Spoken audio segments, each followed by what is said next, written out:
Okay. Everybody want to come on in, grab a seat. We can get started here.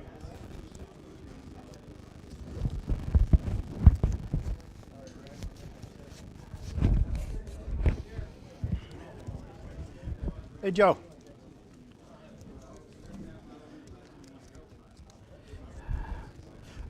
We'll get started as soon as I buy a raffle ticket.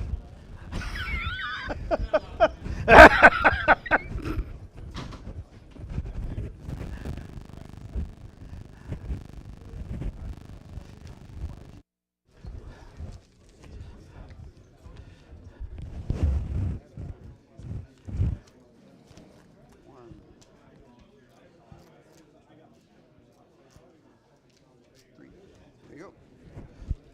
Thank you.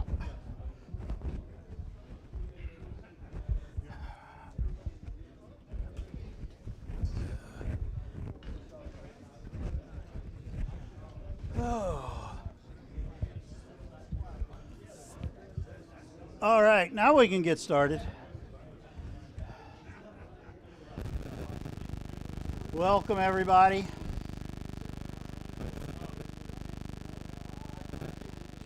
Are we ready to go here? Okay. Oh, here, this is what I need right here.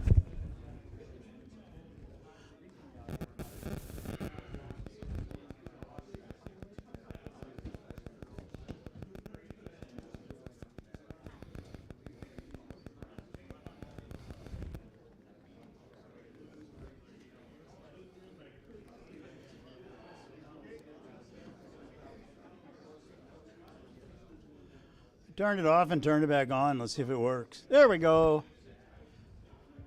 All right. Again, I'm saying this for the membership. I don't have a membership hat, but I'm putting a membership hat on. So if you haven't gone out there and updated all of your information, your profile information on the website, please do so. So I think I have everything that I know of, everything caught up, but there's a few people that don't have their phone number or an address in there, and I'm trying to do a chart that shows where everybody's located in the area. Just for that's mainly for mentorship. Because we want to try on mentorships on getting people in an area to, if this person's wants to be like Jay wants people in Illinois or that over there, so we want to know that information. So my wife's babysitting tonight, so she's not here to talk about mentorship. But as if everybody read my president's letter, we're looking to make a slight change to mentorship. Along with mentorship, we want to try to create my mind goes, and there's certain words that when I talk I can't pull out. So I want to create this piece where everybody has their specialty, and put your name on that list. And if a person has a question about your specialty, instead of just being a mentor, if somebody just has a question, like, hey, I'm on a scroll saw and I'm trying to do this, how do I do this? Well, all you just got to do is go into the scroll saw piece, pick that up and go, oh, I think I'll call this person. So that's what we're trying to do. We're putting together a big spreadsheet, and we'll get, as soon as it gets done, it probably will take us a few months, but as soon as that gets done, we're going to put that up on the website. So you can just go to the website and find the person you're looking for.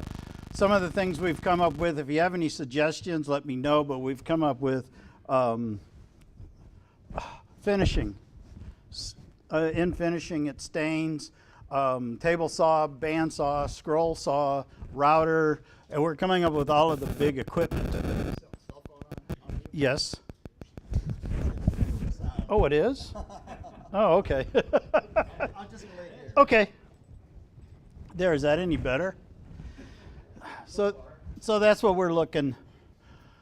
That's what we're trying to do, because we have a lot of our new members are coming in and they're looking for mentors, or I want some help building this piece of furniture. So that's why we're trying to do this. We're going to see if it's going to work. Coming up, classes. Corey's working on all of the classes for next year, so if he's not here tonight, it's his anniversary, and he's in someplace. A better place than this, yeah. Pigeon Forge, Tennessee, that's right. All right. We're also looking for members in here to give a presentation. We found out through, I count everybody who's at meetings throughout the year. We found out there's the 4 best attended meetings last year were ones put on by members. 2 of them happened to be me. But and then Mary May was one, and right off my head I can't remember who the next one was. We got a couple like tonight. We have Brad. I think next month we got John. John's going to do one next month on turning wood, right? Oh. Yes. Yeah. So, this is the type of meetings that we really want to keep us in woodworking realm. So, we're looking for more presentations next year for that. And Bob Kaskagard has got hats and aprons. Plus, last month, November, at the party, somebody left a hat. And we got somebody that has a lost hat. See Bob? He's got it. If not, it'll go on the free table. No, not really. Yeah, sell it again. I don't know. It's a nice hat. It's one of the good ones. Okay, and remember, you can only win one raffle a night. And Superstar Weekend is coming up April 11th. The sign-up should be working. If I remember right, I did look on the website, and the sign-up stuff was on the calendar. So, talk. Where you want me to talk? Yes, Superstar. Hello, I'm Brad. Wait till the mic. Is this better? Maybe. So we've got the Superstar Weekend set up. The date is, again, Saturday, April the 11th, and it's adjacent in the Gateway Room. The event is open, as Brian was just saying, for registration as of this week. The cost is $60. When you register this year, we're attaching as well your options for the lunch, which is a box lunch that comes from Valenti's. So be sure that you transfer after you register. On the same page, you transfer over to picking out your choices for your food. And so we will meet at 8:30. The event will end at 4. We'll take a break during the 3-hour morning and another one in the afternoon, and then we'll have an hour for lunch. And he starts talking at 9. If people get there at 8:30, we're going to have some light food, pastries, coffee, and some juice. So we are excited about being there, and we hope that a lot of you will be excited as well. I've got one. So Jeff Miller, again, is going to be our speaker. I'm not going to go over all the information that's on our website about him. He's had a very long career. He came and spoke about 12 years ago when I set this up for a couple of years. And he's going to talk about curved parts, the uses, and how you bend, how you curve solid wood, the joinery that you would need to use, the design that it brings in, the elements of design to your project. And then the second big part is going to be hand tools. And he's going to talk about uses of different hand tools, setup, maintaining the tool, keeping a sharp edge, how to use a variety of jigs. There's some common, some that he's designed for working with hand tools and getting reliable performance. So that's it. Any questions from anybody? On the website? Yeah, I'm sorry. Do you just sign up on the website? You sign up on the website. So when you go to the website, now there is a blue. So basically, you go to our website. Right on the home page, if you scroll down just a bit, you will see the Superstar Weekend. There's a blue link that'll take you right to registration, and then there's another link, I think it's blue, in registration that takes you to the food forum. Did somebody have a question over there? Yes? No? Okay. Thank you. Yeah. Oh, sorry.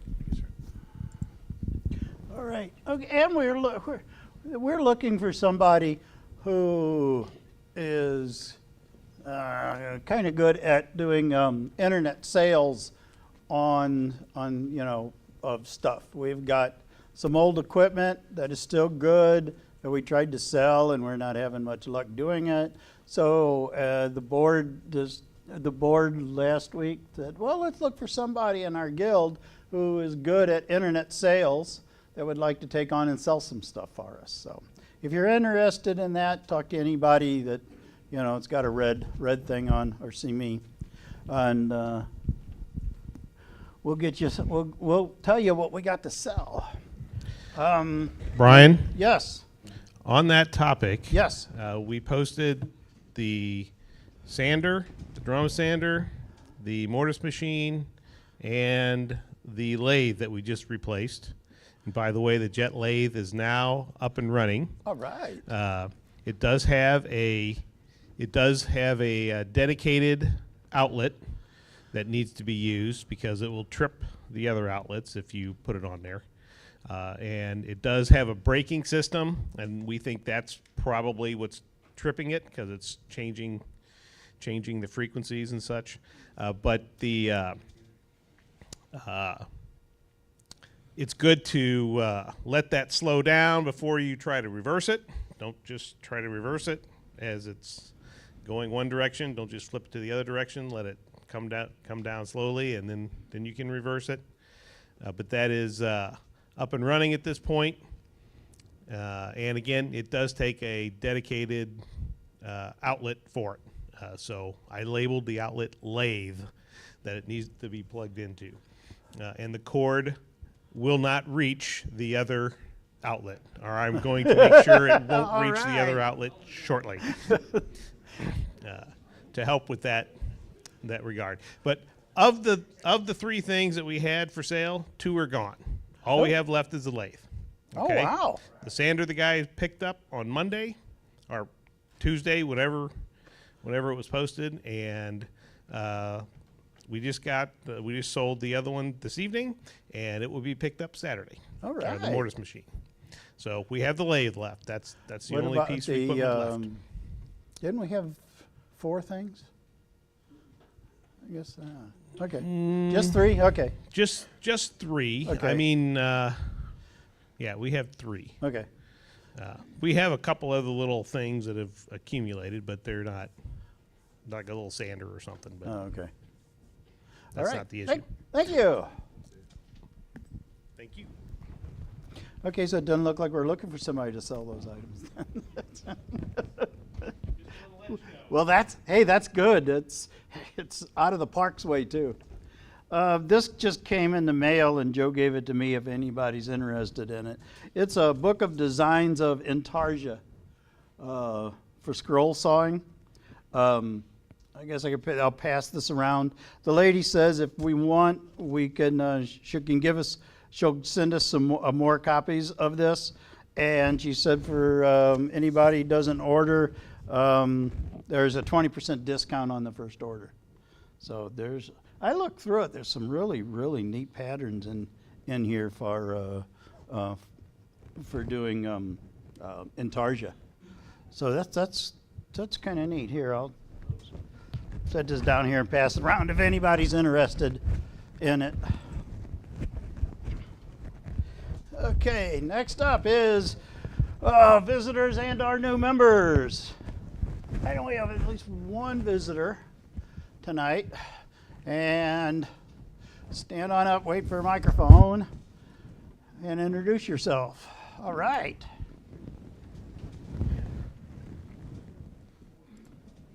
Just introduce yourself, tell me what kind of woodworking you like to do. Oh, all right. Well, thank you. My name's John Ponzillo. I worked with this guy for a number of years, but don't hold that against me. I barely know the difference between a Phillips head and a slotted screwdriver, so that's in my favor. And the last time I used a circular saw, well, I still have 10 fingers, so it's pretty good. So I'm looking to learn whatever I can, have some fun, and meet all of you. So thank you. All right. Welcome. Thank you. My name is Mike Henthorn. I'm really interested in learning about cabinetry making, stuff like that. All right. I got little experience, so that's about it. All right.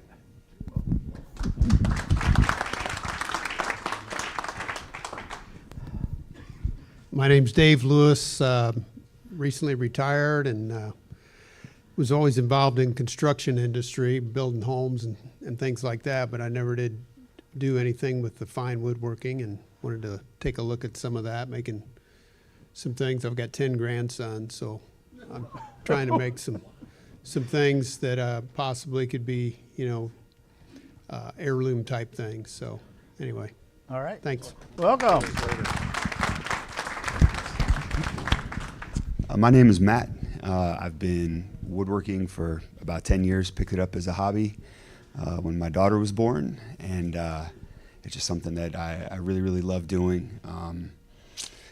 Joinery is something that I love working on, and I've gotten into hand tools in the last year. That's been my latest obsession, but just appreciate the opportunity to be here and really look forward to spending some time meeting you guys and learning everything from you. So I appreciate it. Well, You're in the right place. You're in the right place. Oh, man, I haven't seen you. all right. I think that's it. I think that's it. All right. Next up, upcoming classes. 131, the end of this month, we got introduction to hand planes and sharpening. Why do I have that in there twice? Oh, because the other one's a shorty class. The next is lathe tool sharpening, which is a shorty class. That's on February 1st, 8 to 9 o'clock. The shorty classes are like the only class that you don't have to register for. All you have to do is just go ahead and show up. They're usually at 8 o'clock. All the shorty classes will start at 8 o'clock in the morning and run for 1 hour. Yes? Sorry to interrupt. He does have an registration with limit of 8. I'm the one doing it. I mean, we could take more. There's Yeah. no cost. Right, there isn't, there's no cost for shorty. Yeah, there's no cost for shorty classes. But usually the shorty classes we don't have registration for. Okay. Yeah. But that ought to be a good one, lathe sharpening, because that's something that is really needed. Trying to use it. The safety class is coming up. Brian, Again on can I 2-5. mention something about the lathe sharpening Sure. class?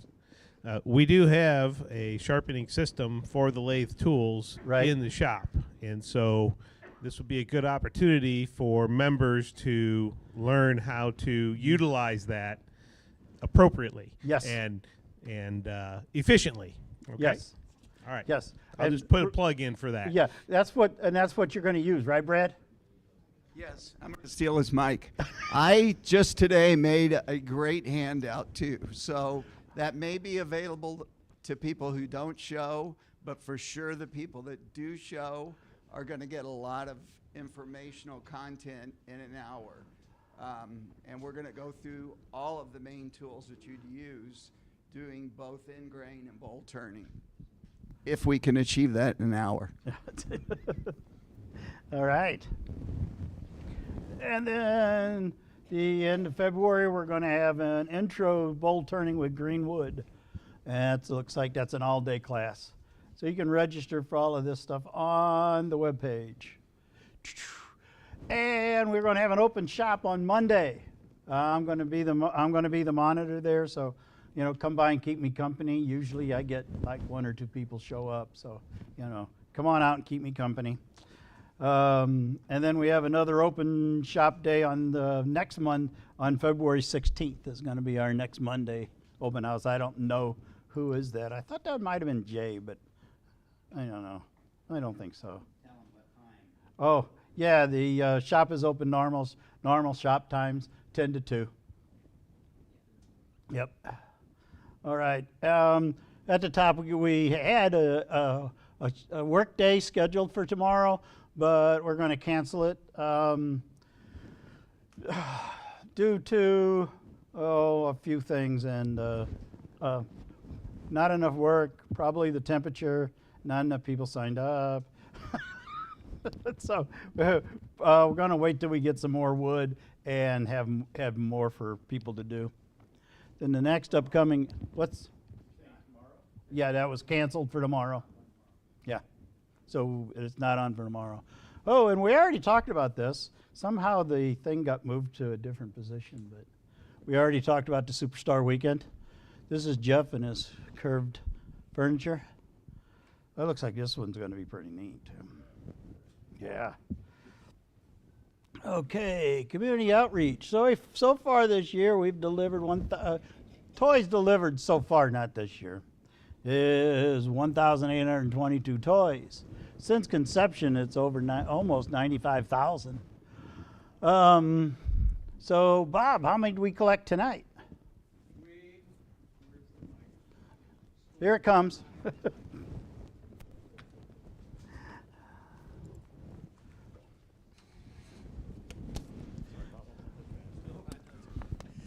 Tonight we took in 219 toys, and we have 125 toys going out.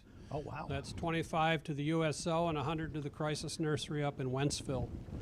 And hopefully next month I will have some kits put together for those of you who are not currently making toys but have thought about it. The shed is getting a little light on toys, and we could certainly use more makers. So I will try to make that easier for you. We have all the parts.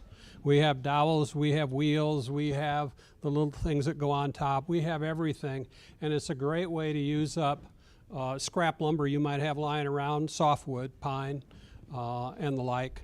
So hopefully we'll increase our number of makers here shortly. Yeah, because as he says in the thing, we've only have 11 members that are actually actively making toys. Yep, and they're the ones cranking out all the toys. So, yep. So, let's see if we get some more. I know I've been lacking, but doing 2 jobs at one time, it takes a lot. Okay, community outreach for Home Sweet Home. And Tom's our chairman of this, and he does have wood tonight in the back of his truck. I do, and I hope everybody goes home with some. It's oak from Fooder Crafters, and some, it's all oak, and some oak from Vic Barr's estate. Oh, so all right. It's all pretty good looking stuff. The table program's going well. We will have a reschedule mid-February, 3rd week of February, something like that. When we hopefully go by Jay's and pick up the oak out of his attic. So that will be a typical work day as we've done before, where we process it from the rough sawing all the way to the table kits. Let's see, other than that, we have several new people building tables, which is great. The dinette table program's going very well. I'll pick up enough wood for 3 more tables next week. Our count, I think we're up to about 350 tables. We had 132 at the end of December, And great turnout tonight. I think I've got 3 tables at home, and we've got 6 tables outside. Ooh, So, all right. at any rate, thanks to everybody that contributes. It's very important, and the people really appreciate it. And about 12% of the folks that they serve, Home Sweet Home serves, are veterans.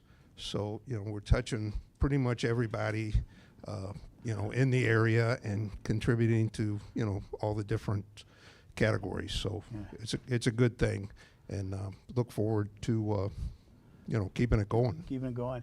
Tom said, you said at a board meeting the last time you guys donated, as soon as our tables got put on the dock, they were tagged by families as wanting them. That was Doug Larico. His table, honest to goodness, I think I set it down, and a woman and the person, the helper, came over and tagged that table right away. So, I mean, they're going that, and I take an inventory, once a month, or we didn't have any dinette tables down there, and we've delivered, I think, somewhere 16 or 17 dinettes. We only had 3 of the little tables in stock. Wow. And like I said, we've delivered since April 132 tables. So they're one of the first things to go because they're portable, they're small, and they're very functional for the folks. So keep it up. All right. Thank you. I did pick up a sofa server table from the shed. Beautiful job on it. There was no name, and if somebody told me they did it or dropped it off, I forgot. So if you dropped it at the shed, please let me know so I can give you credit for it. Thank you. All right, thank you. Next up, Christmas toy program. It's going to start up again next month.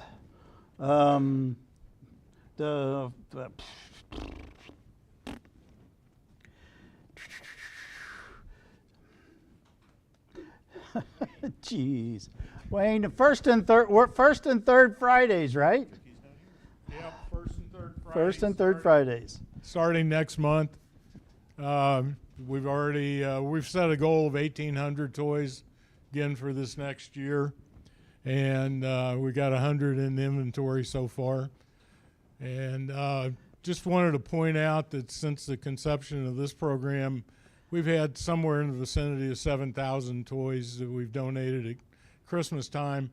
I don't remember the exact totals, but you put those toys together with the monthly toy program, and we're over 100,000 toys that have been donated. Yeah, that's amazing. Yeah.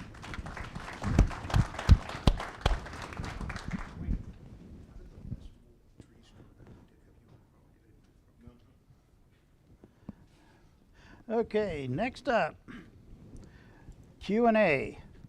Questions and answers. Anybody got anything that they want to bring up, they're working on, they got a question about?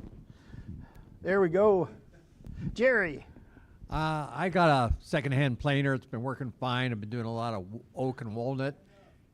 And now that it's not feeding, so what should the steps I do to do the rollers and take it, What kind is it?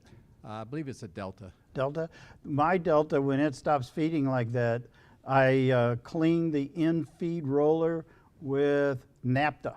I got some after you mentioned that last. Yeah, and that's what I do. I do that about every 6 months, is just clean that in-feed roller, and it takes care of it. Okay, I'm just kind of literally putting my fingers up and around the knives, so I thought I'd ask first. Make sure it's unplugged and turned off.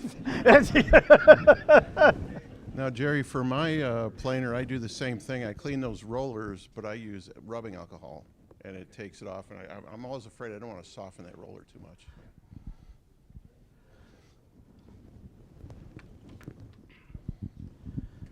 Wax the table also. Get that or some slip coat or something to make it slick. That also helps. Here we go, right behind you. And Last time I was here, I shirt. asked something about loosening old glue, trying to rework or put back together an old rocking chair, and somebody suggested acetone, which I wanted to just say thank you. Worked great. All right. question about the intro to the bowl turning class in end of February. Yep. Is that it said 8 to 4. Does that mean you need to plan for 8 hours or? I'm doing that one as well. So Okay.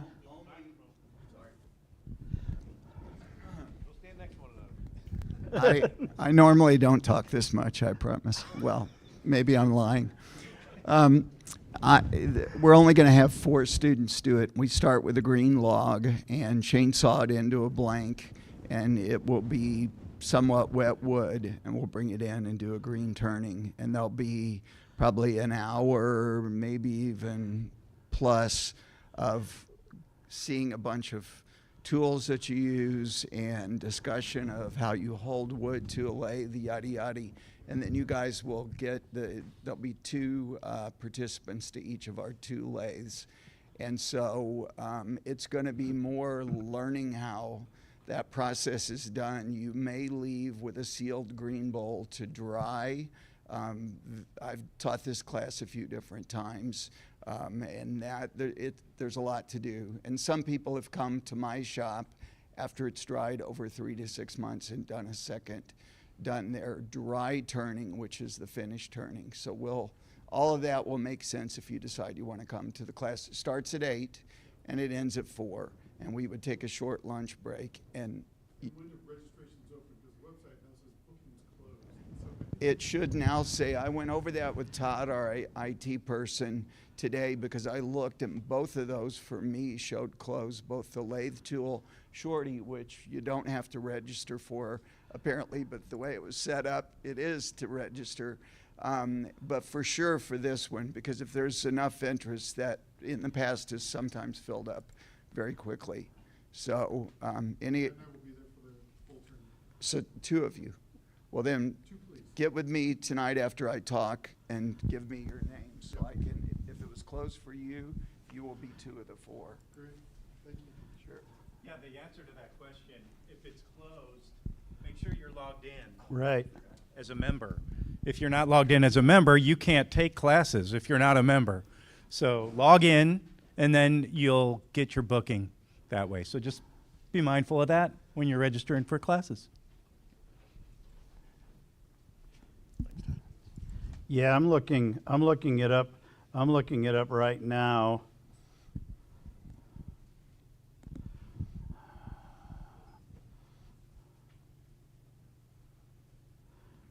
And as of right now, there's nobody booked into it. There's 4 openings.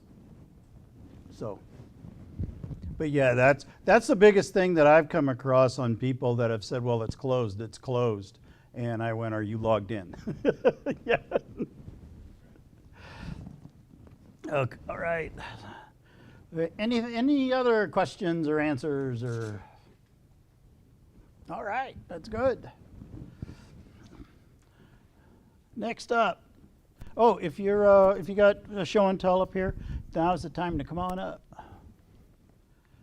Okay, well, let's try turning it off, turn it back on again.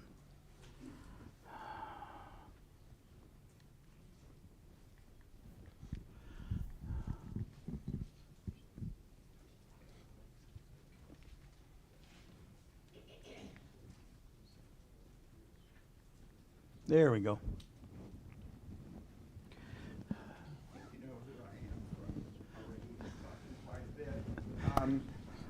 I'm going to be real brief. Dave and I had gotten this lathe that we brought out to the shop that is our new lathe and works quite well. And the people to thank are Dan Coleman, who's not here tonight, who did a little bit of machining on the new electrical part. Myself was quite involved in that. Dave and I, on a rainy day, took a chance and brought this broken lathe out that is actually a fantastic lathe. So my show and tell tonight are the first 2 bowls that were turned on it. I needed to turn a bowl from a sizable blank to make sure all the electronics work, because we had to put a new piece of electronics on it that really is a master controller, and I own 2 lathes myself. It really does a nice job. So cherry bowl and apple bowl, and they're signed as the first bowls. And anyhow. All right. I'm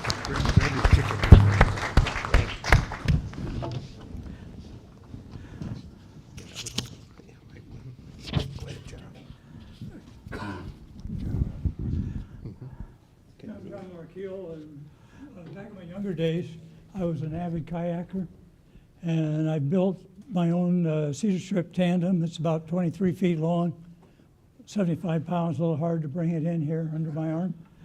But I also built the Inuit Greenland-style paddles, which is deceptively simple. The Inuits just took a piece of driftwood and carved it out. This is a high-tech composite. It's a little walnut on the side, fiber foam core. It's fiberglass underneath the walnut with carbon fiber on the ends. And then this is Western red cedar, which holds up, and when it gets wet, it doesn't rot out on you. This one I put my initials in because it's my display piece. And I also brought in the jig that I use because you have to hold this perfectly when you're trying to bevel that from 1/2 inch in the middle down to about 1/8 of an inch on the edge. And this allows you can clamp it, adjust the angle precisely, and then I use a sanding disc on the drill press and just slide it right through, and it just sands it beautifully. Thank you.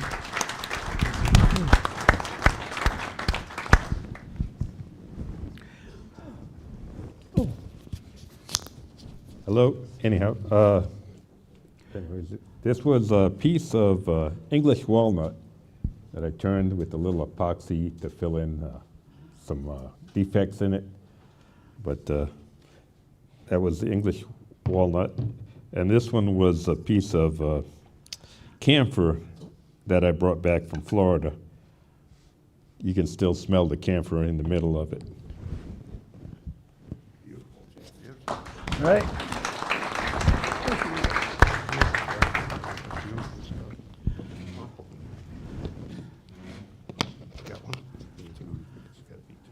All right, get out your tickets.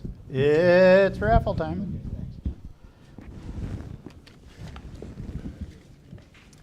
All right. Am I on? You can hear me? I can't hear me. Yes. Okay, good. We have a packet of wood. This is a walnut, maple. Is that ambrosia? That fancy sounding maple name. And cherry.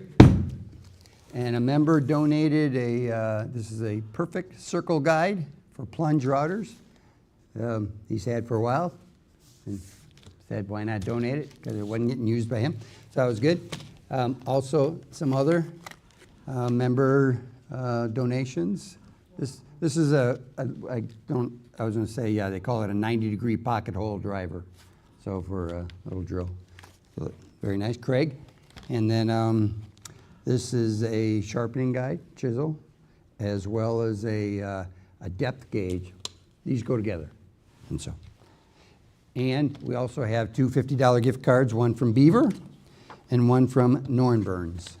So, all right, with that, who didn't buy a ticket? I didn't buy a ticket. I can draw it. So I will. This is a new roll of tickets. And so 140039. We have a winner. Oh, there we go. All right.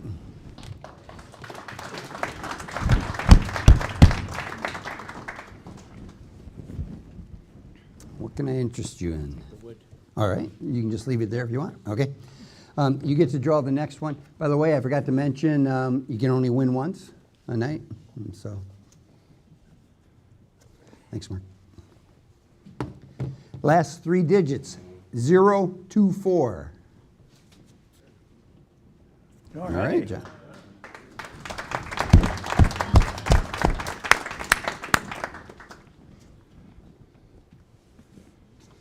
What would you like? I'll take the gift card to Beaver. Okay, there you go. I guess I can just keep them.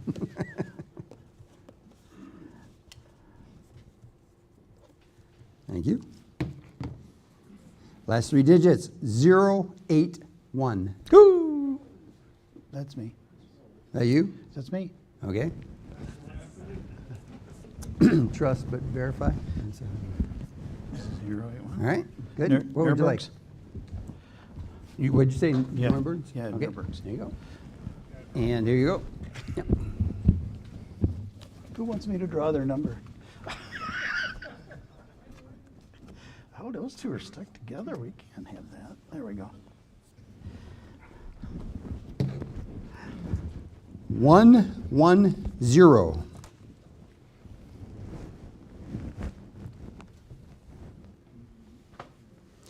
It Come could on. be, you could have gotten the number from doing a drawing. We got somebody? Okay. All right. All right.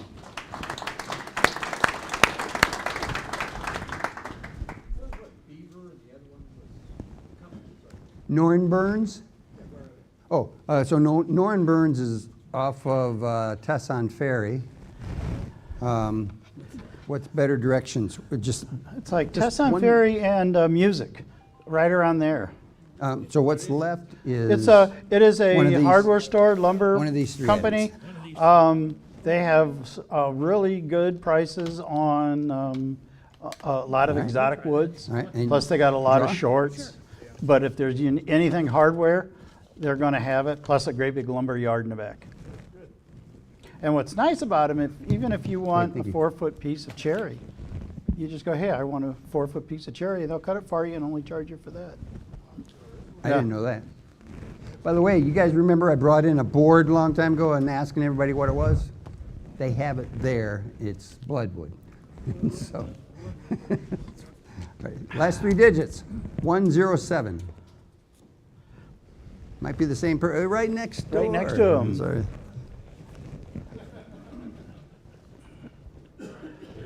Those were late sales, so it never hurts.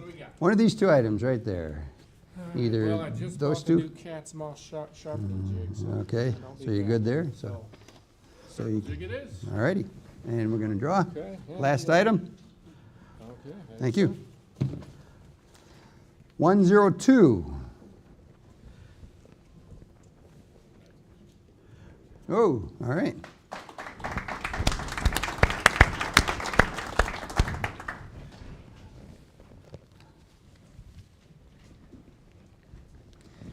These are for you.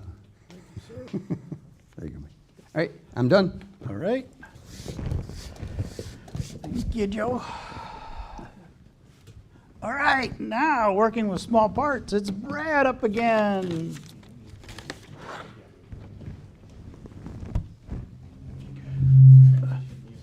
Oh, do you want? Oh, you have a mic. I was going to say you want to use I do. mine, but Is okay. this going to echo with? No. No? Nope. Thank you. But I'll turn mine off. Well, good evening again. The first thing I want to say is not starting the talk, but when I was standing over there a couple of minutes ago talking about who was involved in this new lathe, my mind said Ron Romiti, but my mouth did not. And anyhow, thank you.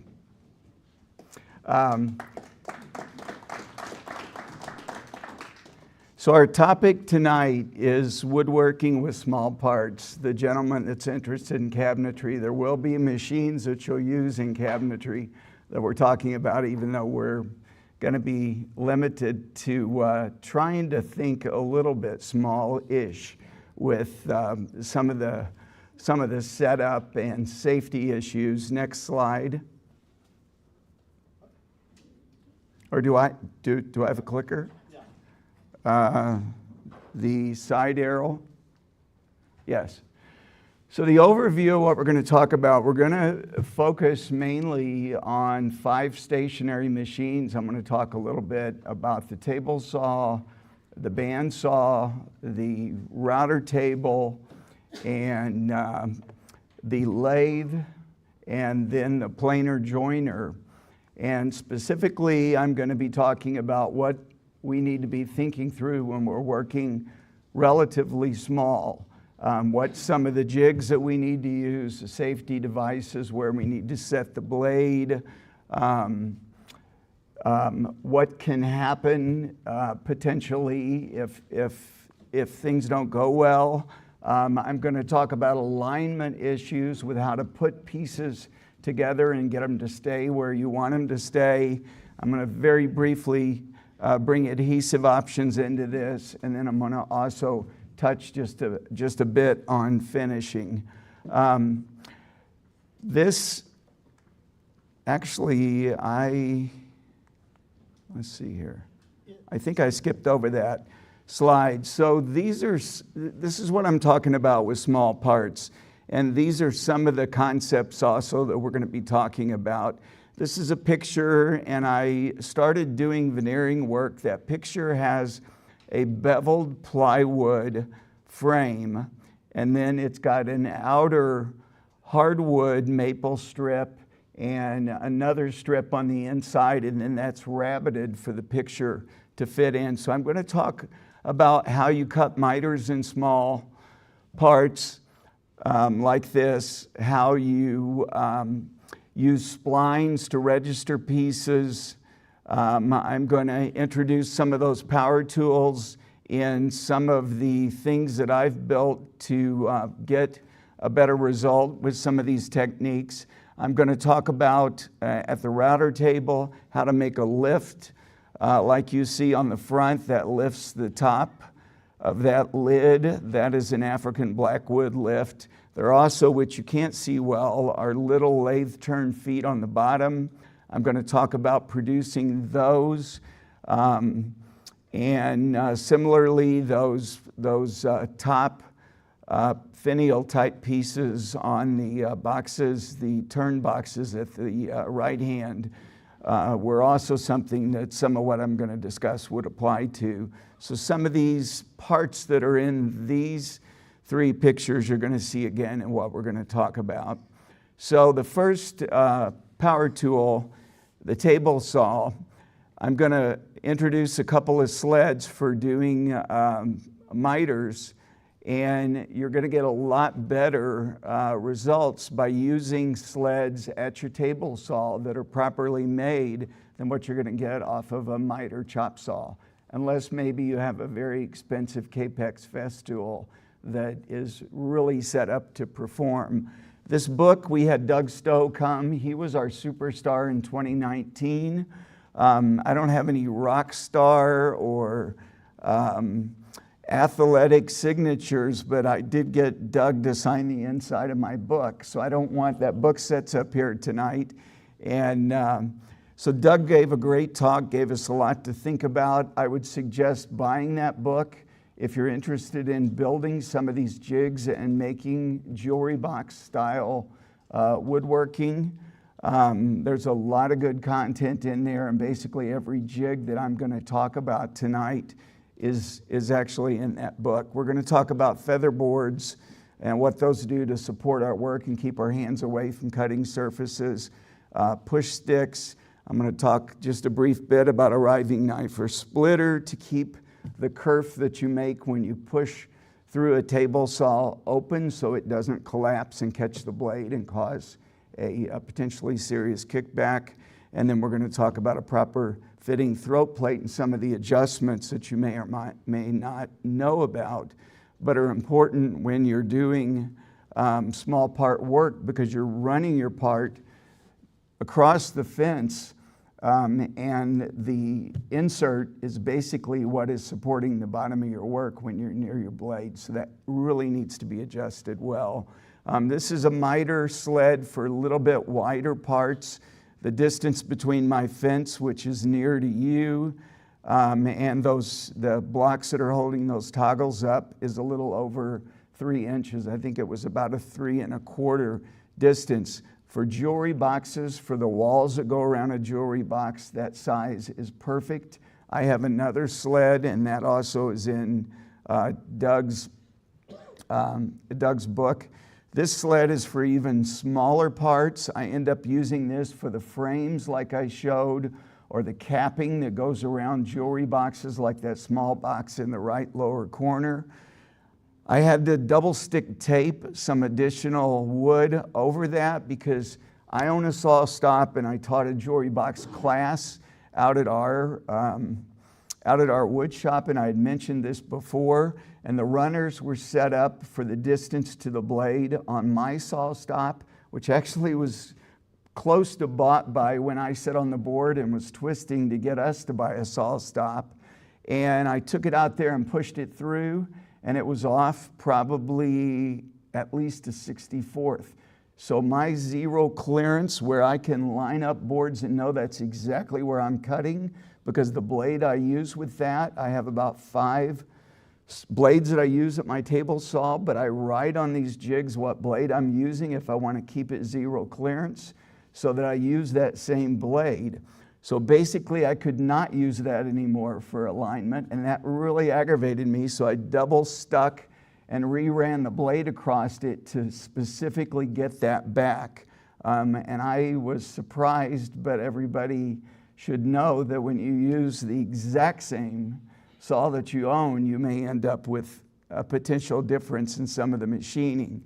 So looking at the saw, these are some of the things that you're gonna need. That feather board is reversible at the table saw, and at the router table, you're pushing from right to left. At the bandsaw, you're pushing from left to right across the fence.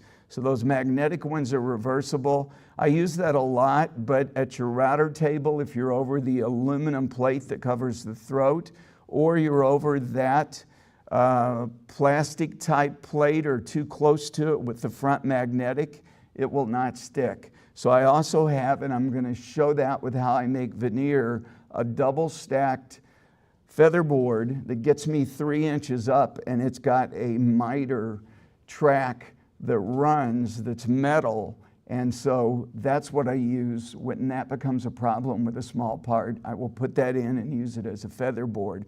So your goal with these small parts is you're wanting to keep them in really any size of lumber. The push needs to be slightly angled towards the fence, and you need to hold the part down. And these little parts have a tendency to rise up with that blade turning. So I made these push paddles, and these work quite well. I have 3 out there. I start with a 1/4, and then the next one is 3/8, and the biggest one in the MDF at the back there is 1/2 inch. And I actually brought some paper and a pencil, and I have those 3. There's nothing rocket science about the design of those, but if anybody wants to draw them and says, you know what, I would like those in my shop, you can come up and trace one of these, easily make your own.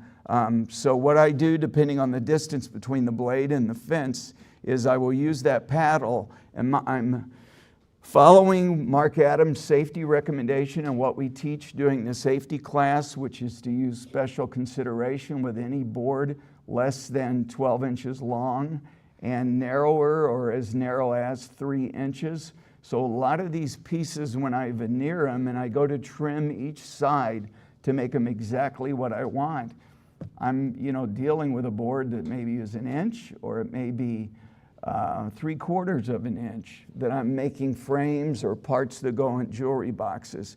So as far as the blade goes, I usually take that blade up only the distance from the bottom of the gullet of the blade to the top of the tooth is usually about 3/8 of an inch. I may only have that blade about 1/8 of an inch, the top of those bits above my workpiece.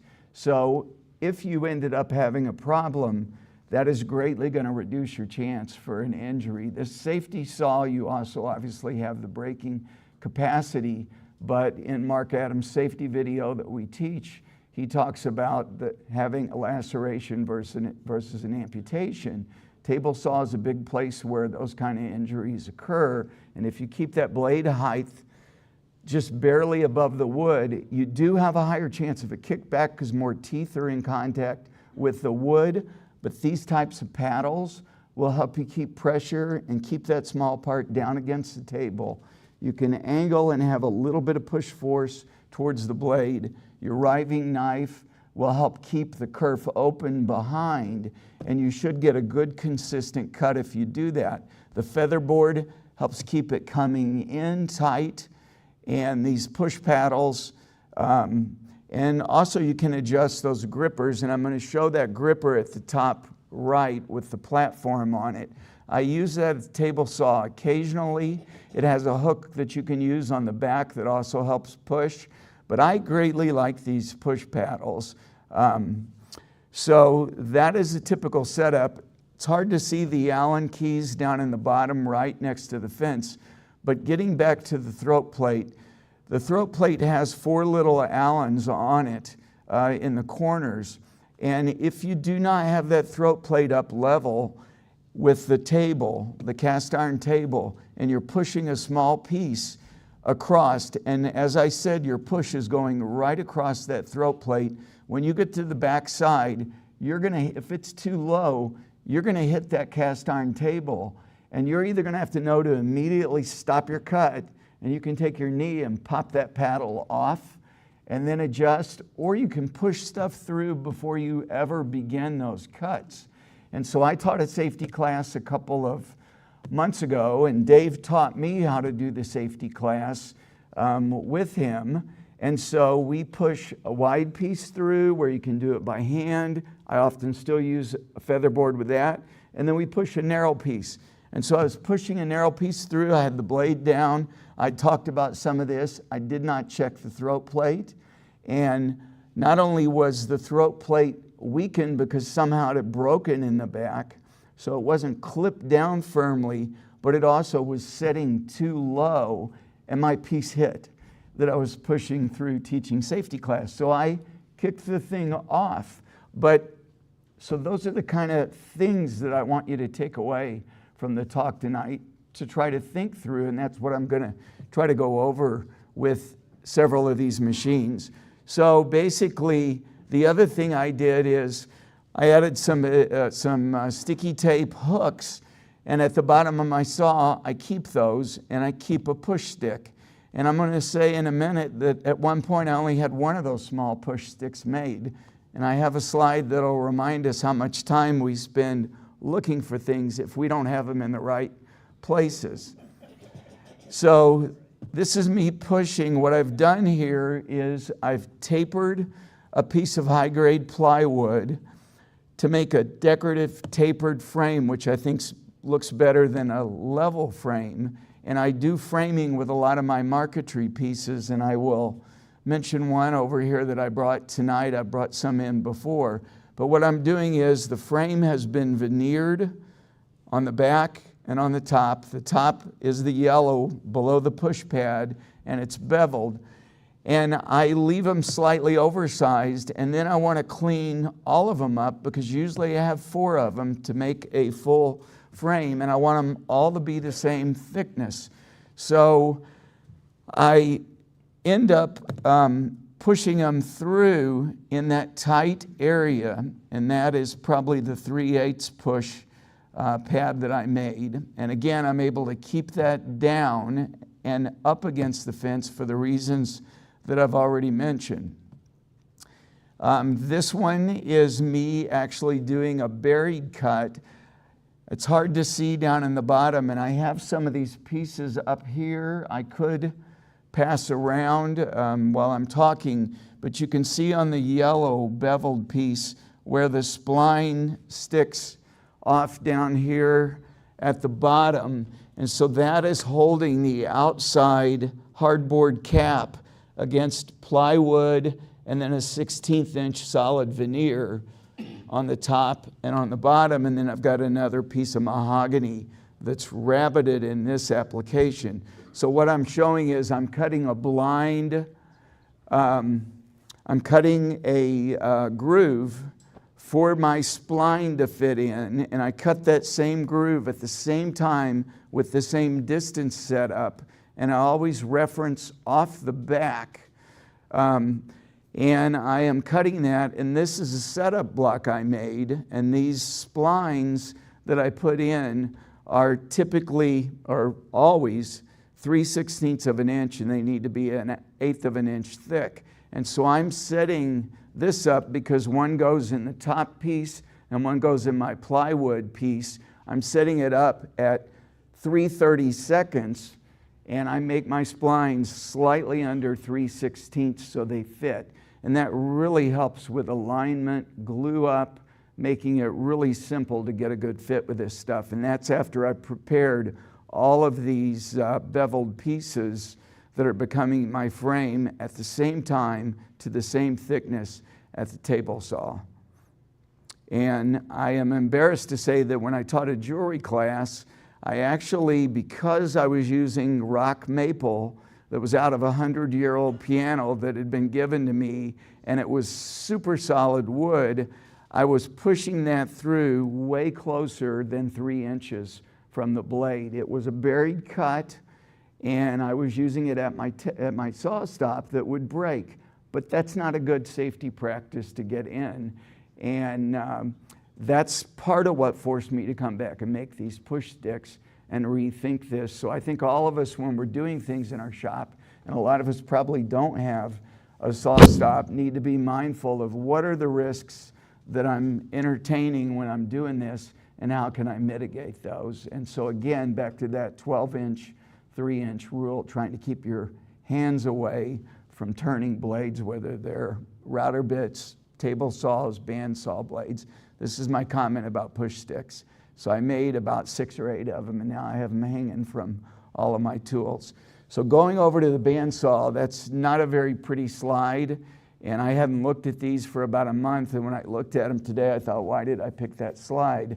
But I did, because I put a piece of plywood on all of my cast iron tops, and that is a piece of leftover paneling, and so that the bottom side that's down is finished and doesn't let moisture transmit through it. So cast iron tops, when dust sits on them, tend to increase the chance of rusting. If you like to use them for storage, and I like to set pieces of wood that I'm going to cut or I finish on top of my table saw plywood piece, I leave all kinds of stored stuff on my router table. So I put these down on everything, but most of these also have a second use. So this becomes my zero clearance tabletop to keep small parts from fitting in. And my throat plate on that, as you can see, is pretty decently sized, but still some of these little bitty pieces tend to fall in there and bind. You're not going to get a kickback because the blade's just going up and down, but you want to keep your finger away from it, away from the blade, at least 3 inches. Often you reach around and pull stuff through. Once you're behind the blade, it becomes safe, but there are applications where a zero clearance is very helpful. I made my own shop saw and resaw fence, and I'll go over that a bit. That's what I use to make veneer, but you can do many other things with it. I'm going to talk about the double stack featherboard I already mentioned, and then push sticks and pads.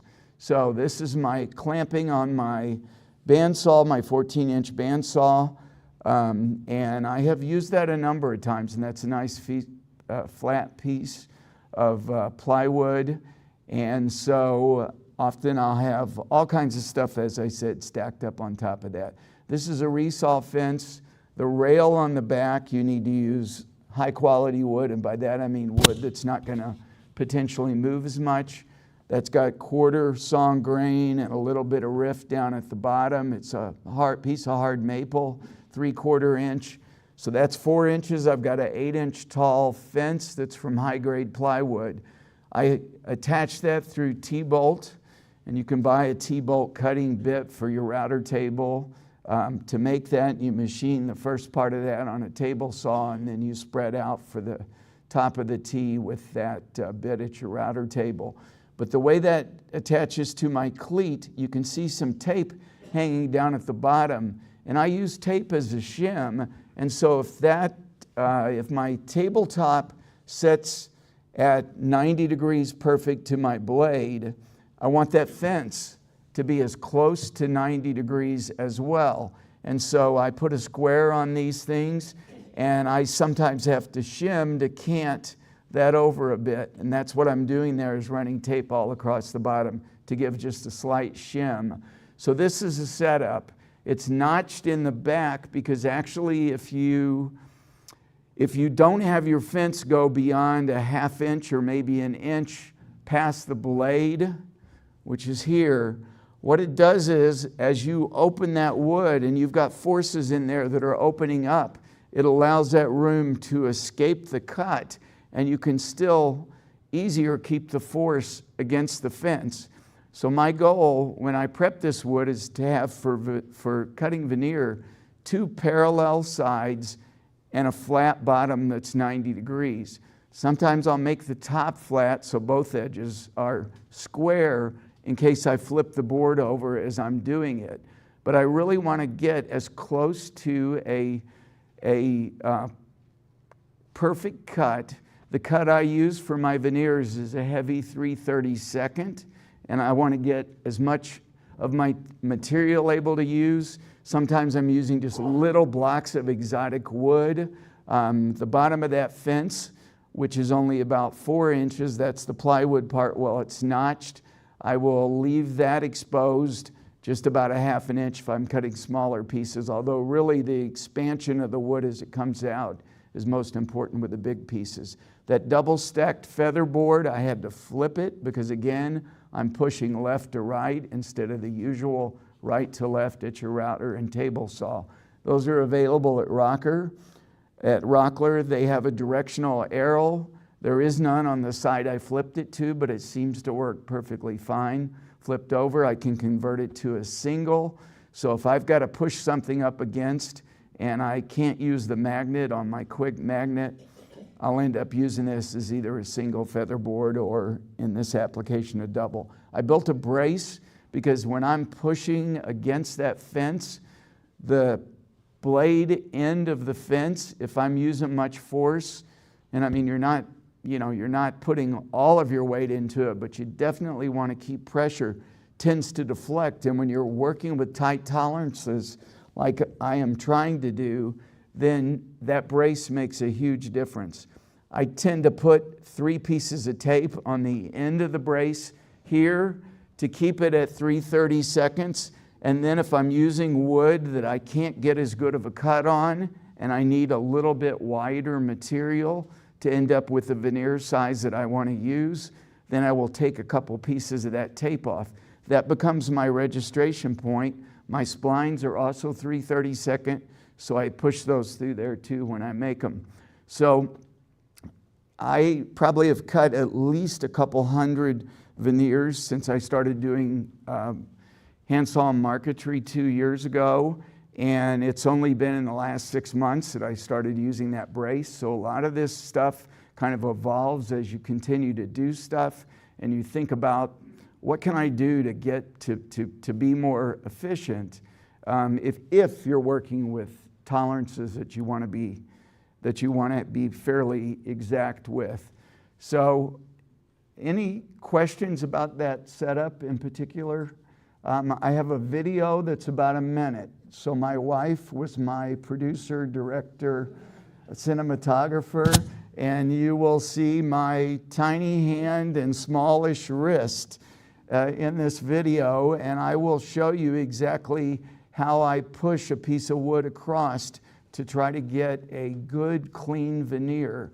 And I will tell you a continuous speed, and you can hear it in the blade, is something that you can pay attention to, but if you keep a slow, continuous feed going across, you're going to get a lot cleaner piece come off of the saw. The other thing, and I won't go into great detail, but the saw needs to be set up correctly. The upper and lower guide blocks need to be slightly touching the blade. You don't want them heavily sparking when the blade's running without any pressure on it, because the blade will overheat and probably lose some of its temper. I started using a carbide blade after going through a couple Highlander resaw blades, which are very good, but I have had those carbide blades last for a year and a half before I needed to replace them. And those are a couple of the big things, and then the tensioning on the blade is something that I won't go into, but all those parameters need to be in place before these things that I'm talking about will give you clean veneers. So this video, Hal, are you able to?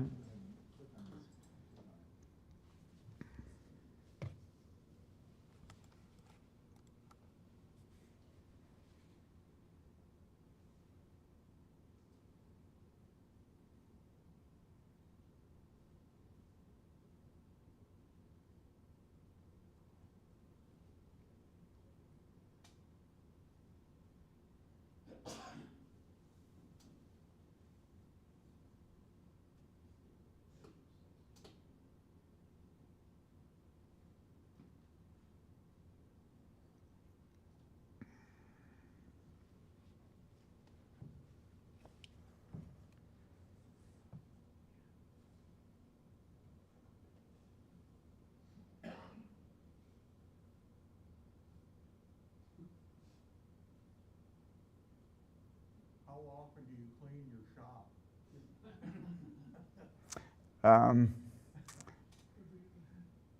I cleaned that area for the video because I wanted my wife to see it when it was very good. No, I don't know. I do have a dust collection system. It's not gated. And that was a piece of poplar, and I'm using that for green leaves and marquetry, but the goal is for me to get something off that I can put 2 passes on each side through my drum sander and have it exactly what I want.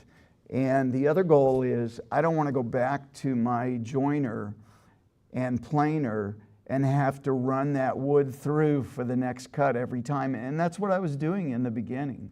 So I'm showing you this in case, and I know this isn't going to appeal to everybody, but if you do enough of these things, anything you do, you can have that process evolve and change and, you know, get better performance out of your tools. So we can go on to the next one. Is that repeating or did I, wait, let's see here. Okay. So we're moving to the router table. Again, my plywood storage covering there. So we're going to talk about, again, some of the same concepts: throat plate size, feather boards, push sticks. I'm going to introduce hidden spline jig in Doug Stowe's book. That's the only jig I brought in person over here.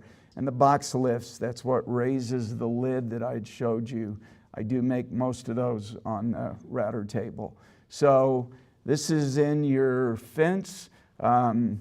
I've got a feather board and it's angled for the right direction, a right to left feed. I've got my magnetic feather board. If it was any closer, I would have to go get those miter slot rails, the black ones I showed you before. We've got a lift out of the shop. We've got a number of these inserts. They should be sized, and you should bring your fence in close to the blade, but not where the blade cuts into it. That one's got a pilot bearing, and that's lined up with the front of the fence. I've got a push stick, and I'm pushing a small part through there. It's not a piece of veneer because I don't cut those at the table, but it was a small part. There again, hanging push sticks. So this is, and in this box I brought over here, I'm going to show a few parts, and I apologize. Some of this stuff I've briefly talked about before, brought some of these in, but this is the tray insert that goes in the box. This is for the floor. This was cut on a table saw. This groove is for an 1/8 inch piece of plywood that goes in for the floor.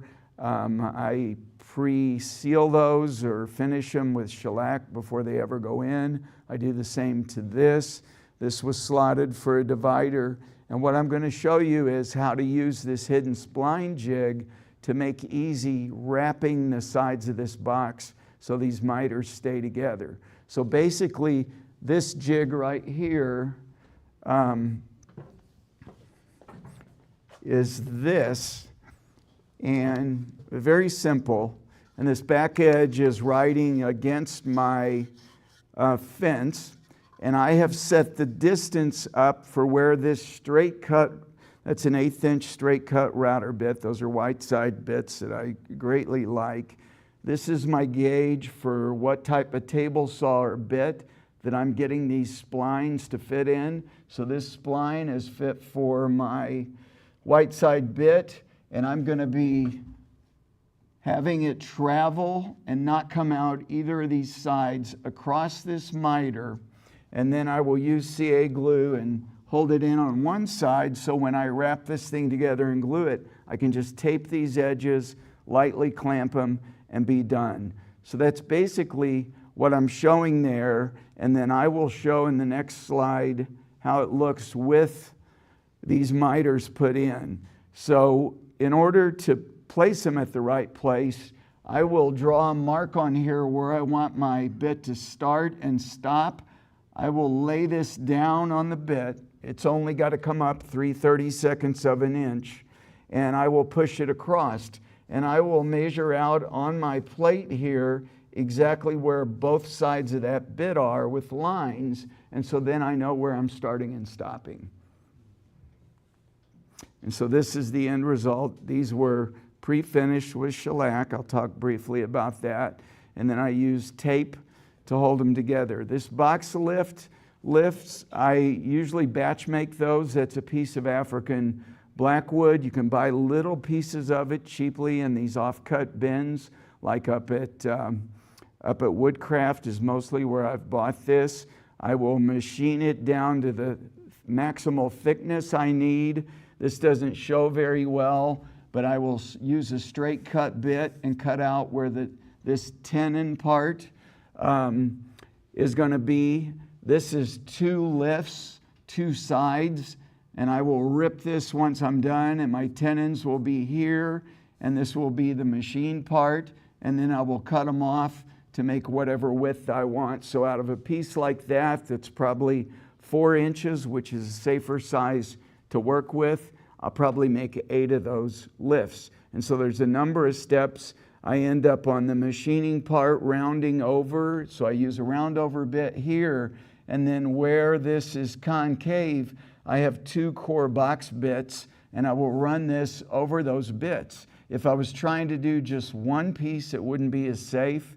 If I was meaning 1/2 of this, or if I was trying to do just one of those. So it really works with a lot of these small parts to batch cut them, if that makes sense. Any questions on that part? I am going to move to the lathe next. That is a cake stand my sisters and niece had been after me to make for a couple of years, so that is out of mahogany. That was turned on a lathe, both the platter part to fit the bell and the upright part. So I'm going to talk a little bit, even if you haven't done lathe work, I'm going to throw in some terms. You know, maybe for some of you this will be appealing and make you interested in learning.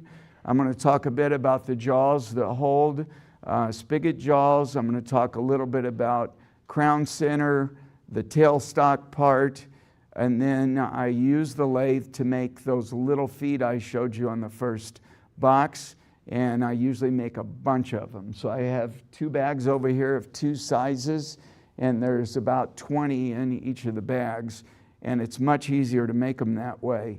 So you have a headstock on a lathe where the motor turns a spindle, and that spindle you work with either from the outside where it is threaded at a certain number of teeth per inch. You screw a holding system on like this 4-jaw chuck, or the inside of that spindle is hollow and it's tapered, and that tapering is called a Morse taper, and that allows you to push a piece in that's tapered and it friction fits. So I'm going to show you a couple applications that I use in a lathe in small parts. As far as these spigot jaws go, you can swap those bigger, which holds a tenon for a bowl usually, and that also is tapered in so that you have to cut that tenon a certain way. These spigot jaws down below are straight up and down, they're taller, and they come in much tighter. So I will machine a square block of wood or a rectangle block of wood into a cylinder with a tool called a roughing gouge, and I brought one of those over. You could do it with a skew if you were good with a skew, and then I will make a little shoulder on it, and that shoulder will fit up against this with this cylinder part inside it, and that provides one option for a good holding force when you're doing parts. The other way you can use a 4-jaw chuck is you can put one of these crown drives. This is called a crown drive. I have a 1-inch one and a 5/8 inch one, and it's got a little reference pin that pushes in, and these tiny little teeth barely mark up the end of the wood. As long as you don't get catches or really forceful catches, those tend to hold very well, and you can just compress them together in the lathe, and I'll show you the workpiece as it's being machined. This is where the Morse taper exists, and I'm going to show you how I put it in as a Morse taper application in one of these other pictures. So you got the headstock that's driving the wood, you've got a tailstock that's passively following. In a bowl, you don't want the bowl blank to fly off, so you have usually the tailstock up against it. until you reach a point where you have to hollow out the inside of the bowl. In this application where you're doing end grain turning, the tail end side needs to always be supported.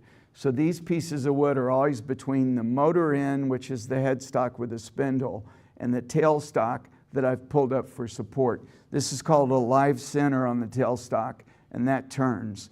So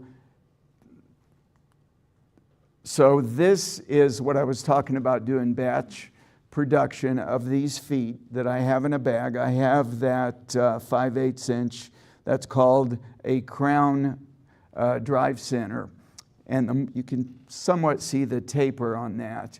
So this is how it goes when it's in the lathe. I've had a rectangular block. I've taken my roughing gouge and turned it down to a cylinder. That cylinder is bigger than the maximal diameter of my feet, and I'm using these little teeth in that crown that barely go in, and this is Morse tapered into the inside of my spindle, and that's what's turning this, the friction between the Morse taper and my headstock drive center.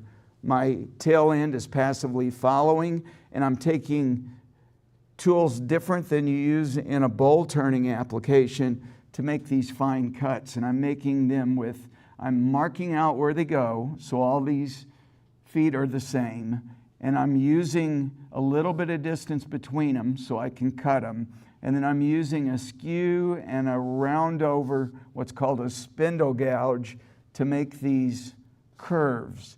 And that takes a little while to learn to do, but we've done a couple classes on that over the past years. So anyhow, that's what I'm doing with these little blocks that you pay, maybe $6, $8 for. This is an exotic wood that's quite expensive, not quite as much as ebony, but it makes a beautiful polished kind of standout contrast in your smaller boxes. Any questions about that? So this is it off the lathe. I've done light sanding, and I'll take a little no-set flex saw that I bought at Lowe's that I've had for 15 years, cut those things apart. This will be the very bottom, and this will be the top, and then I'll make a little attachment dowel that holds that to the bottom of my box, and that's what I'm doing there. I just lined that up. I would have been drilling the hole and then putting the actual little dowel that gets cut off. That's what holds it to the bottom of the box. These are the tools that I was mentioning, left to right. That's a roughing gouge where you turn from square to a cylinder. That's a parting tool that makes those gaps between the pieces. Those are two sizes of spindle gouges. In that shorty class, we're going to go over how to grind those. That grind is more extended than a bowl gouge so that you can get down in those tight corners.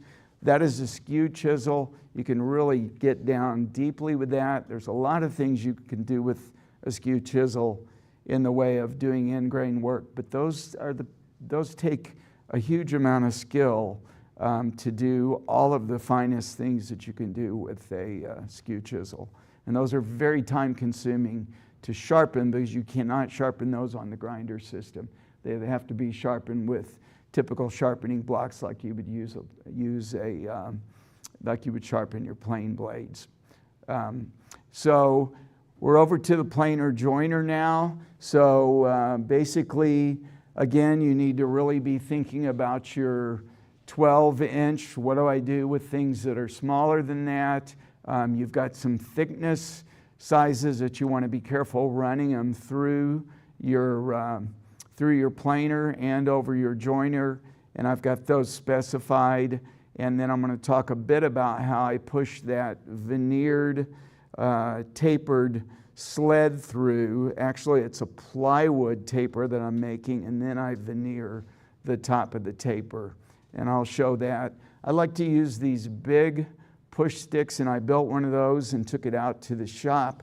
But what those do when you're pushing across your joiner to do the first face of your wood is they hook the back side, but you're quite a ways away from the back and able to put downward pressure, and that hook helps keep that board moving. I know a lot of us use the push paddles for that, and I find those slipping around on me. Sometimes I put sandpaper on the bottom of them, but I personally greatly like that. That's a magnetic to check for metal. I sometimes do that depending on where I've gotten the wood before I put it through. I have a carbide head joiner planer combo machine that the head itself is spiral and carbide, like the two that we have, the joiner and the planer, that are separate out at the shop.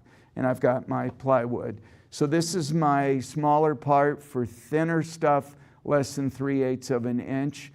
That's about a couple feet long. The one we have at the shop has a hook, and on the infeed side of the table, it hooks and it extends all the way through.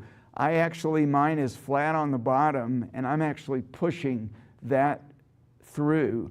So the board that I put it on, I have a slight lip at the bottom that sticks up about 1/16. That's a hardboard lip on this particle board. It doesn't show up well. That's proud to the face of my particle board by about 1/16 of an inch or a little more. What that does is, for those splines, if I'm making a wider, really thin piece, is I butt it up against that stop at the back, and then I run a piece of double stick tape just down the front, and that will stay stuck and hold that as I'm pushing this through the planer, trying to get down to 1/8 of an inch. Now granted, this will be slightly thinner because it's up on double stick tape, and this little bit of wood, I just cut it off, and then I have a nice piece. And I find that, for me, as a sled for thin parts, has tended to work the best. And I think all of us, you develop if you're doing a lot of woodworking, and I, since I retired, have done a lot more, and I've really been passionate about this for probably 20 years now, trying to build different things. This is the taper jig I made, and so what I will do is I will cut those plywood strips to 1 inch or 3/4 of an inch. They're parallel on their faces, and then what I'll do is I line it up with this bottom mark, and that bottom edge gets held with double stick tape, and then I will slightly bump it up where this other line is on this raised piece of board that is only about 1/16 of an inch, and that gives me the bevel I'm going for. And most of these, when I'm running several pieces through, usually this is 2 sides of a frame. This is about a little less than 2 feet long between this stop and that stop. So I sandwich it between stops, I tilt the edge up, and then I run this whole thing through my planer. And I've done several dozen frames that way, and that seems to work. And that's just something I kind of made up. I think double stick tape is definitely something worth keeping in your shop. So this is what I end up having made. This is the picture on the far right that I showed you with the rabbit, the mahogany hardboard on the inside, and on the outside that's yellow wood. This is a frame that was beveled to go around this marquetry picture I have of my son and daughter-in-law's dog, a photograph I took that I did a marquetry piece on. That is an exotic wood called Peroba rosa. This is white limba, and that I think is ebony. So that's the other cool thing about doing small pieces, is you can use expensive wood, but you're using small amounts of it. And if you make your own veneer, even though plywood has gotten stupid expensive, Baltic birch, I don't even know if you can still find much of that. It's quite pricey. I think it used to be quite cheap, but you can make a ton of veneer, have a small bag, or use cawls and clamps, and really make some cool looking stuff that's hard to come up with solid solid wood, and then you can put hardboard on the exposed plywood edges. And again, you're using small pieces. You can capture more beautiful pieces of the hardwood like bird's eye or curl or something that you're trying to really up the artistry. So in order to put those, the alignment part, in order to put this all together, I end up using a variety of things to keep these small pieces together. I had mentioned before in a talk about nail points. I'm going to talk for a second about epoxy. We've been talking repeatedly about splines. These are these tiny little quick clamps. I think those are about $3 a piece, and I own about a dozen of them. And what I do is I will put those caps on. I pre-finish those pieces of veneer, and then I typically use a hide glue that's pre-made, and I'm going to show that in a minute. And I clamp those up for a couple hours, if that, and then I take them off and do the next piece. So it's a pretty quick process. This is the bottom. These are OG feet that are on the bottom of that box over there. And I had talked about these when I did a jewelry box talk, I believe. But I decided, how do I register these things and make them look good? And so I ended up having some aluminum brads that I drove in, one on each side, and I cut them, and I just took a file and filed them to a point. And then I mark where they go, and I typically put that type of stuff where there is a small gluing surface or there may be a little bit of space. I use epoxy because it gap fills really well. And this 5-minute stuff, if your alignment is good, it gets really tacky and dries quickly. Acetone, somebody mentioned that earlier for their wheels or something, but acetone is an okay solvent for epoxy. Mineral spirits, VMA,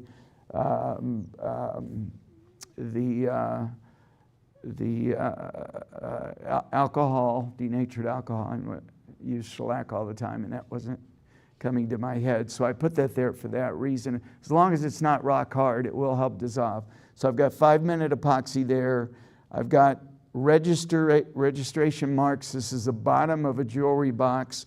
I've got it already placed where it's going to go. I've got this pre-finished with shellac, and the area where I'm going to glue, which really, using epoxy, it wouldn't have mattered if I had finished this off with shellac.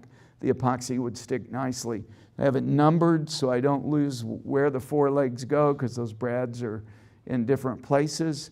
Clamp it, and this is back to the splines. I typically use blue painter's tape. Once you get these splines set and you get your finish, your in my case shellac, and same thing on the 1/8 of an inch plywood base, I will lay this out, push it against my table saw fence, and I will tape those tightly together. I'll put the floor in, I'll do a quick practice fold, and those splines make all the difference in the world in how that stays together. And so I will tape all those together, and I will clamp them, but very light pressure. If you use anything more than light pressure, sometimes you'll get stuff to shift. And since they're pre-finished, any glue that leaks out is easy to remove. Hide glue comes off with warm water quite easily. So I will use some warm water and a couple little poker sticks in the inside corners, and it really makes a considerable improvement in how easy that goes together.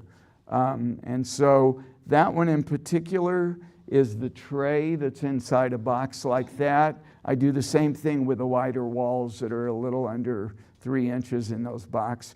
And I hardboard. Fred, may Yeah. I ask you a quick question? Sure. And I know you're getting way beyond it. I'm sorry? When you're doing, where's the mic at? Okay. When you're taking in, gluing up these side pieces, I notice you're using plywood. Is that for stability purposes? When I'm sorry, my hearing. When you take and you're gluing up these sides, I see you using plywood. Is that for stability? Are you calling this blind plywood? Well, you glued some veneers to that plywood when you showed the Oh, yeah, cross section. yeah. So the substrate is plywood, Yeah, and I what is glue the- veneer to it. Is that for so that it doesn't? Is that for so it doesn't expand and contract so much? You're talking about the plywood Yes. use? Well, you Yes. need a substrate if you're not using hard wood, I mean a solid board. So you could use MDF. I find plywood to perform better, but you have to have some kind of substrate. It will, if you've got wood that moves, like if you have burl wood and exotic type wood, to take that solid wood down to a veneer, it's going to expand and contract very little when you glue it to a piece of plywood, which is stable, typically layered, glued together wood. MDF, same way. I just haven't used MDF as much.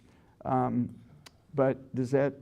Well, yes, is that does, what you're that does asking? explain it. The other question I had when you were talking about the indexing pins for the feet, is that talking about which? the indexing the index pins pin. for the feet? Is that also to keep it from sliding around while you're gluing it? Yeah, so I will pick where I need those feet to go, and I'll drill a 1/4-inch hole in the bottom, just like you saw me push those pins for the OG feet. I'll drill that in the corner, down as deep, and the part of that dowel that protrudes above that black wood the black wood foot is what will get glued in there. And I use just a bit of epoxy. And the other thing about these exotic woods, you have to finish those because they have oils in them. And that oil, if I shellac it, if I waited till the end to finish this, that stuff runs everywhere. Okay. Ebony, African blackwood, a lot of the exotic woods. So this is just the Thank you. frame around that piece that I mentioned. I've got it taped on. I will lightly use clamps.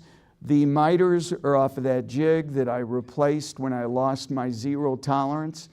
And I have not used a shooting board with this to try to clean up and change the angles any. So it takes, my eyesight's getting poor enough that I really, to look to slightly bring those over a bit even with the jig.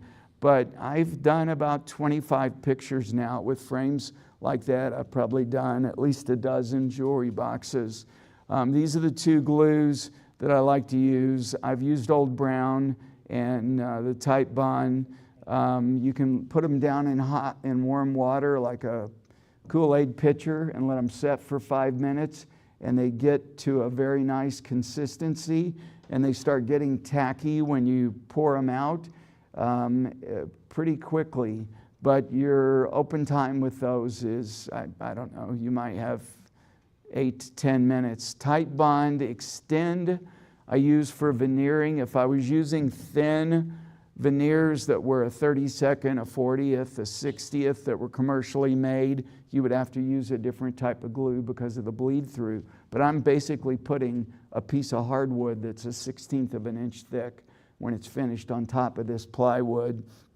So, and I'm choosing what I saw to make it. I buy some little blocks of wood I see that are so tiny, but I'll make little parts out of them, and then I'm buying bigger pieces for other things. But I'm calling all of these things tonight smallish parts. And so those are the two glues I use in my bag. I keep it under vacuum for about an hour, and that's it.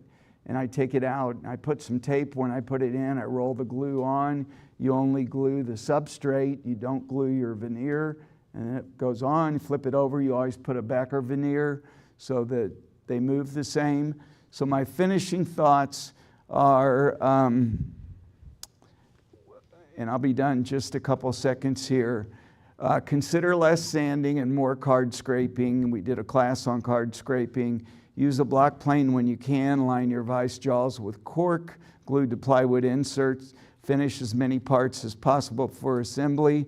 Rasp is a curved part's best friend, and go shellac, and I will quickly show these. So this is a card scraper. I'm scraping my veneer for the back of a picture that's been veneered onto plywood. Those are the type of curls you need to get if you've got an adequate hook. I own a few different planes. These are the only two I really use much, and that is a low angle jack and a low angle block plane. And the block plane I use the most. You can see the plywood on the jaws. I've pulled them out. What that does is give me cushion, and if I put something in on the edge that isn't, some kind of square piece to those jaws, I can hold stuff. It doesn't tend to mar stuff up. That's basically spray glued to plywood made for my two jaws that I have on my Schoberg bench and cut to fit around the clamping part. This is a rasp. I use a rasp to clean up after it comes off the machining at the router table for those lifts. I use it for the feet. There's many different grits of rasp, from really super coarse to do very rough wood to very fine. This is a number 13 on a scale of up to 15 being the finest. If I was going to own one rasp, I would get that. It's got a round over on one side and a flat on the other. I've had that for probably 15 years. The coarsest I own is about a 6. And Jeff Miller at Superstar will probably talk about using these tools and spoke shaves, because this is the type of tooling you need for curves. You can also wrap sandpaper around dowels for your finishing, different size of dowels for like these hollows. I mentioned shellac, and I did a talk on that a couple of years ago. Somebody called me, was it you, Dan, about flakes? Somebody here called me the other day and said, tell me about, no, I know who it was Leo, and he's not here tonight. It was about, where do I buy flakes? I've used shellac a lot. I don't buy flakes. I buy the Zinsser, and I think flakes are cool, and I'm not saying don't do it, but it's already pre-made. This is 2-pound cut, and that's 3 pounds. So the standard amber and their standard non-seal coat on the can is 3 pounds. This is 2-pound cut, and what that means is it's more solid in the 3 than the 2 to the solvent, which is denatured alcohol, which was out of my brain a minute ago. So I take this 2-pound cut and I put half and half denatured alcohol to make it a 1-pound cut.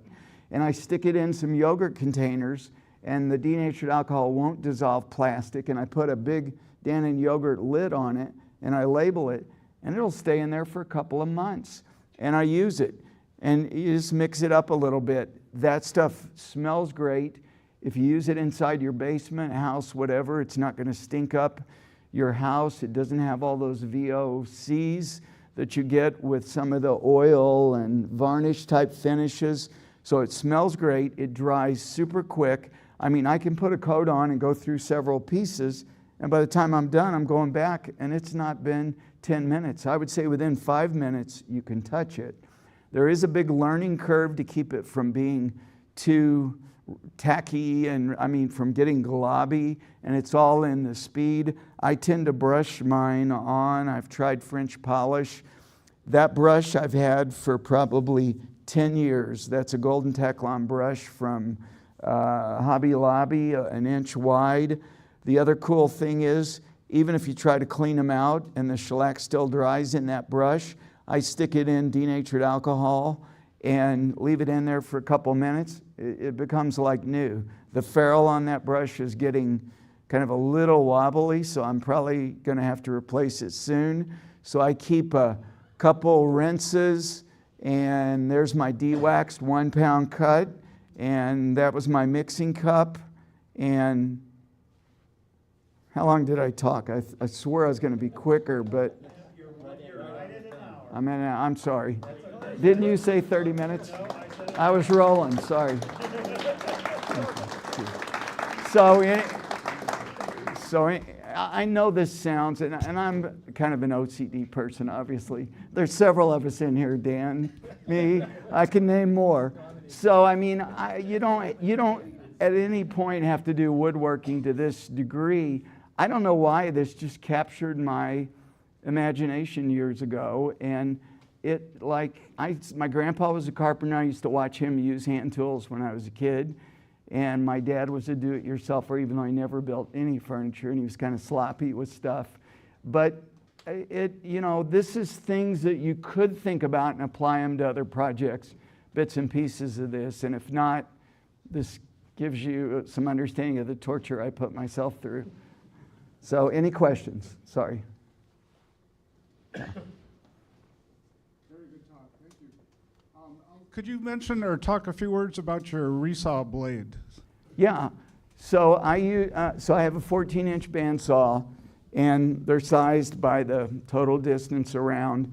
And Highland makes a good resaw blade. And if you're going to resaw non-exotic wood, which isn't as janka hard, and you're not going to do it a lot, that's a great blade to resaw. Mine is the biggest I can fit on my tire is 3/4 inch. The one out the shop is 1 inch, right, Dave? And so after going through 3 Highlander blades, and a little bit of it may have been my setup slightly wasn't as good as it is now, but I said, I'm going to go pay, because those Highlander blades are $50 a piece. I'm going to get a carbide tip blade, which I thought Quinn could sharpen. I thought they'd said that, but they don't, because I called them. And those are about $140 to $150. The one Dave's buying for our big 18-inch bandsaw is $170. I'm not kidding. I have a whole shelving system full of veneer that I've cut, and I used that for a year and a half, and it was going well. And then I tried to get lazy and not switch to a smaller blade and cut a curve. And I created so much heat in the blade that you can't imagine what happened. I didn't see the blade getting red. I didn't know it was getting hot. I've usually got muffs and face mask on. I start seeing my urethane tire on my upper wheel liquefied running down my bandsaw blade. And so I had to learn how to change the tire for the first time. So if anybody does that, I've gone through that as well. But I really like, if you're going to do a lot, I love those carbide blades. You got to keep your blocks up tight. You don't want them just jammed up against them. And you got to keep the tension, and there's tools you can buy to gauge tension. I kind of push on it and kind of go by feel. And you have to try to get your alignment, although with the big blades, it's got to be on the upper and lower tire. So does that answer your question? Sure. Yeah, back, somebody? Yeah,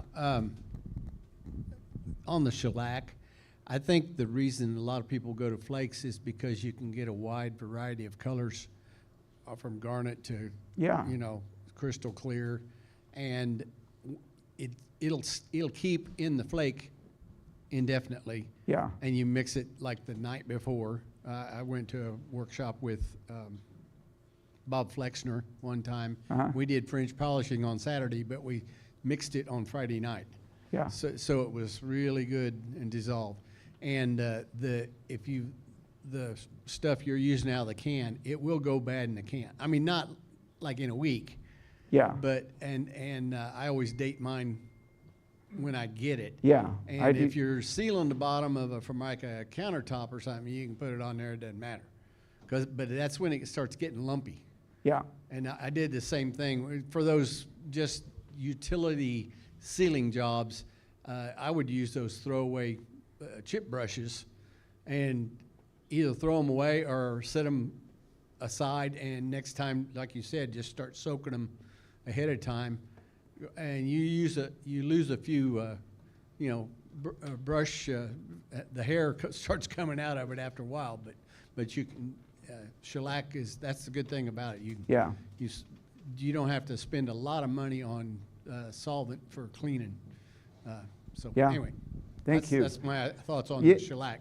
Yeah, they put a date on, Zinsser puts a date. It's cryptic, and you have to look online and do like a encryption codey thing with your mind to get it to figure out. I've kept them for a couple of years, but the other thing, you can dye. Trans-tint dye works great in water or shellac. So that's another way you can color. But I think to your point, yeah, if you're doing stuff that you want to get exact or reproducing period furniture that has a certain look,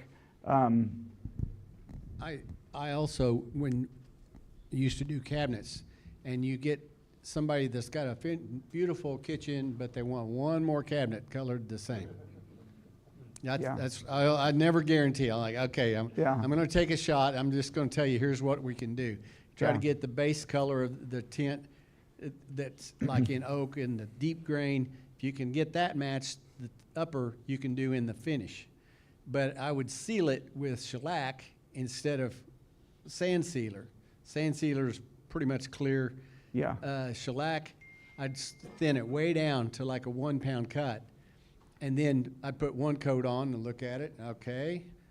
2 coats. You just layer until you get enough color in there. And then you put your finish coat on. And that's a good way when you got something antique or older finish to match it on that day. Now, it may go the other way later too, but that's a tool to get it. And there again, I told him, I said, I'm not guaranteeing long-term stuff on the finish. But by that, most people get used to the idea. They know it's there anyway. If you can make it look good on day one, that's yeah, true. Any top, like a tabletop where you might have alcohol setting on it, you don't want to use shellac. So if it gets lots of abuse, but anyhow, I think it's a great product. Any other questions? No. Thank you. Sorry I was so much of a...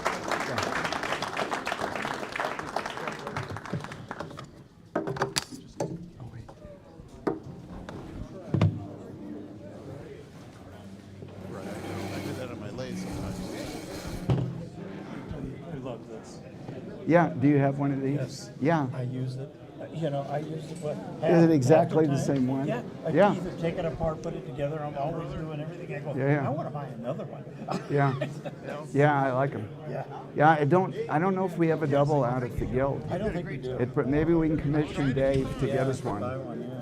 Jay would like to pay for a $60